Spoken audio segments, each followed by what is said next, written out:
Unahan mo na, te. Pag may kumakausap sa akin, tapos ang haba ng sinabi, oh, really? Tapos pag alis, ano sinabi sa akin? Hindi ko maintindihan eh. Eto na nga, may nagtatanong. Paano raw ba makasurvive sa unang buwan nyo dito sa Australia?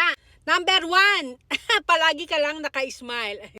Pag may kumausap sa'yo, lagi ka lang, ganyan. Para kahit hindi mo naiintindihan, cute ka pa rin. I love Nisin. Nisin, baka naman. Mahilig ka sa maanghang, swak na swak sa'yo. Number 2 na tip. Unahan mo sila magtanong. Bago ka pa nila tanungin, nakapag-isip ka na kung ano bang itatanong mo sa kanila.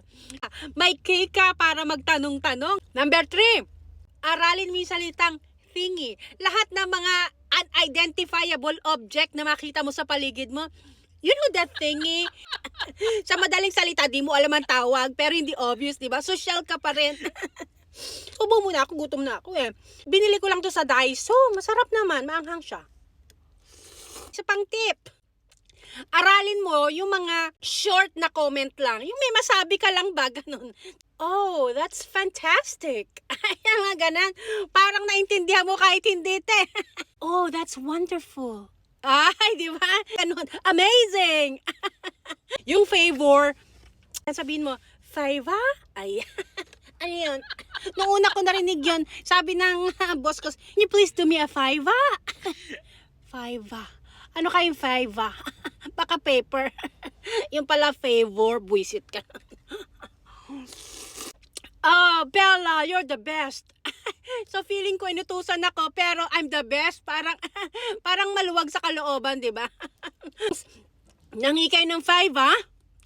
Sabihin nyo rin, oh, you're the best. So parang mga may magtatain na ako.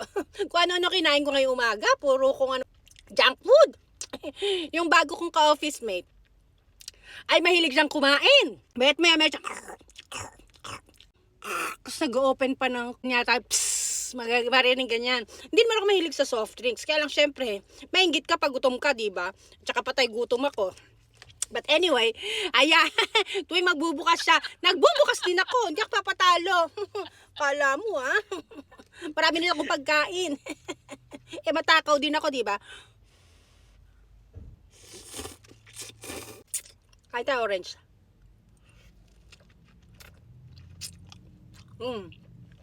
Nalagyan ko lang ng asin. Boss, mabilis talaga kumain. Dati ako militar eh. Bye-bye!